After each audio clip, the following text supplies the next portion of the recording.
welcome back. It's day 2 of Beat the Block. Woohoo! Many of you joined me for writing yesterday. That's fantastic. Join me again today. Now we're going to move into how do you approach your block? Yesterday we kind of got a handle on what it might have been, but let's look at how you approach it today. Okay, I'm going to share screen for a while. I'll be teeny in the corner of your screen there. Here we go. Not what I wanted. Okay, so Beat the Block day 2. Yay. Every day, as we said, we're going to have a lesson. This is day 2's lesson, released at 6 a.m. Pacific time in the Facebook group. I will also be sending an email out that'll have a link to it in YouTube if you are anti-Facebook, which happens lately more and more. So watch or read the lesson, do the homework, and comment in the Facebook group. And there's a live session on Zoom right here every day between 4 and 5 p.m. Your emails will give you the link, okay? And you can ask me anything in that meeting, and we'll write together with a prompt. So all participants will get points for every homework, every time you show up to write, every time you watch a show, watch one of these little lessons. Okay, so day 2, yay! How do you approach the block? We each have different ways that we approach our blocks, right? So how do you approach the block?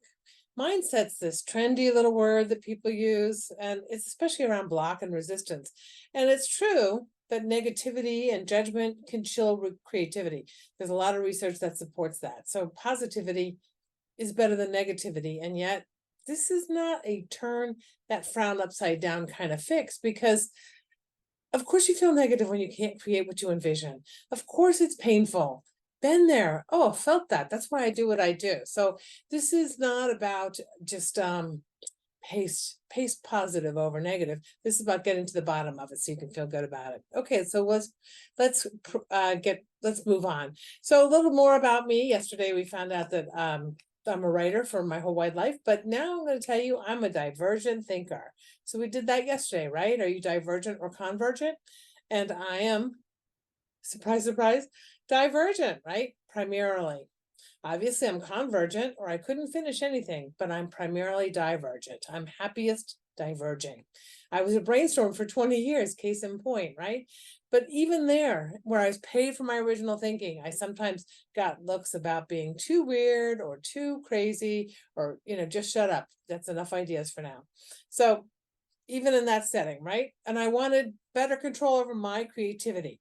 And that sort of desperate need took me through coach training with Martha Beck, creativity coach training with Eric Maisel, and I finally got my master's in creativity at Buffalo State College. Ask me about it. I'm happy to talk about how you could get one too there. It's the best master's ever. So if you're a teacher and you need an advanced degree, I highly recommend this one. Anyway, and I knew I had to get my obvious creativity to do what I wanted it to do, right?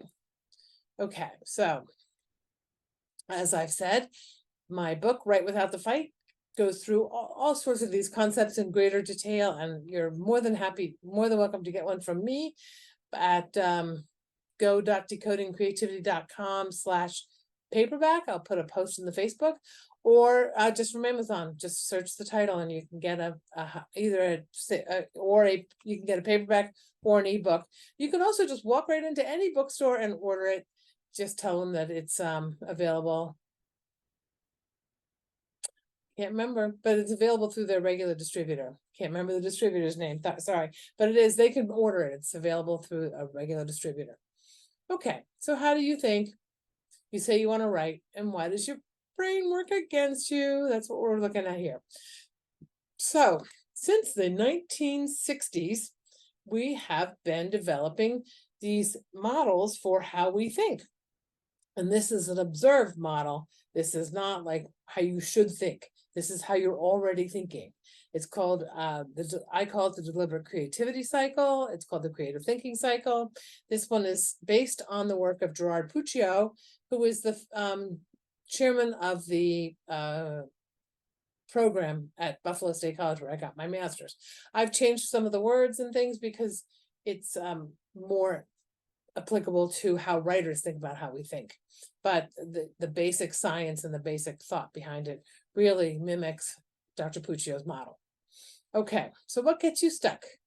Is it clarity? You love the research and you have a hard time getting started? Is it ideas? You're full of ideas, way too many to pick and stick with just one? Is it structure? You write, perfect, write and edit, and you never let it go. It doesn't feel finished.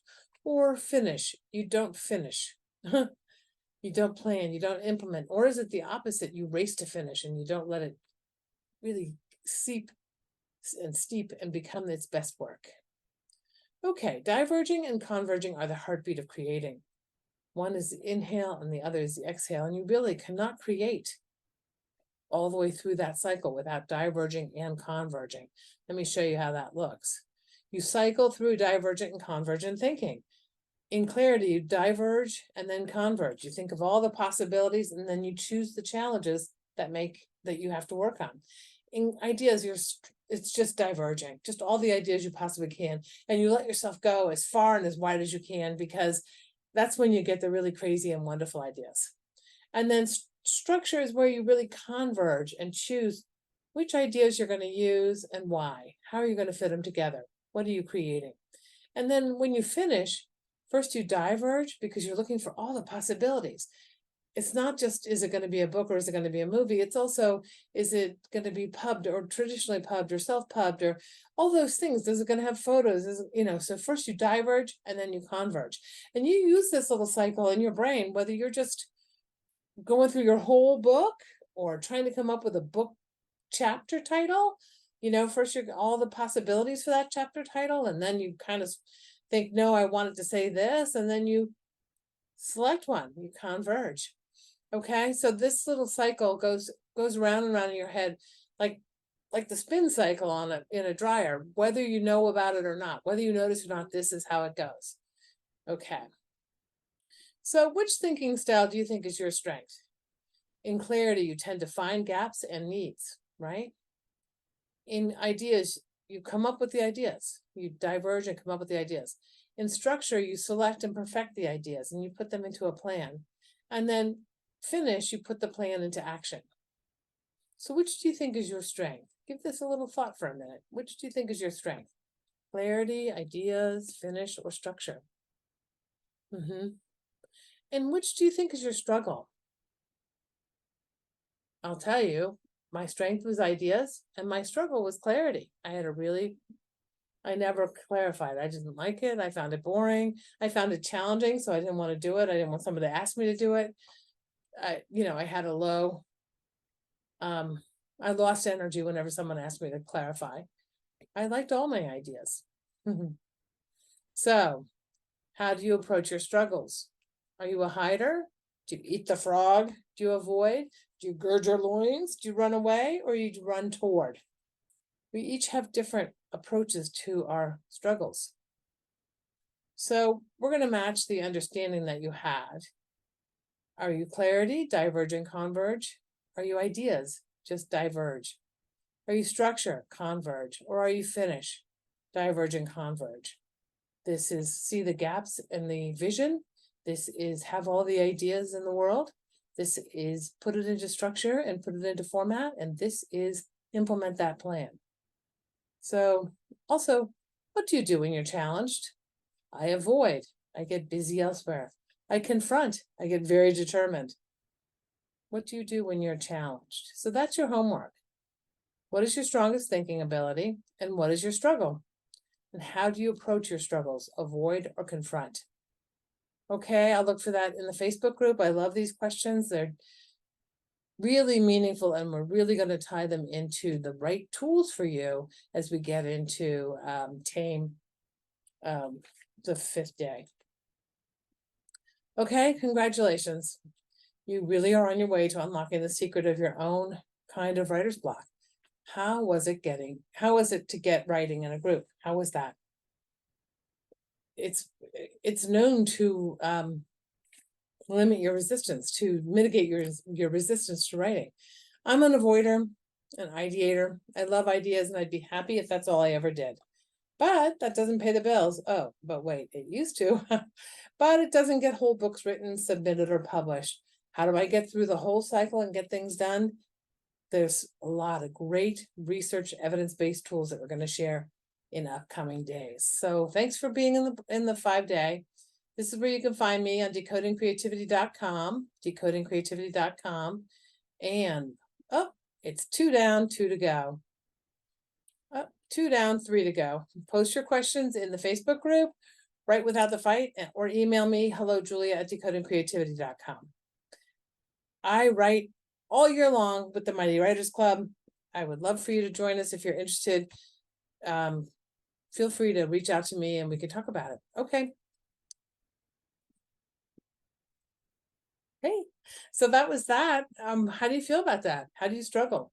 Do you struggle through avoidance or do you struggle through determination? Do you see the issue with each? If you're an avoider, obviously you never get back and you're not writing. And if you're a determined sort of confronter, what happens is you've lost all your joy, you've lost all your positivity, and as we said, negativity chills creativity. So you're not necessarily doing your best work, whether you're avoiding or confronting. As an approach, they can both really have a negative impact on your creating. So thanks for being here today. We'll talk to you again tomorrow. Thanks. That's it.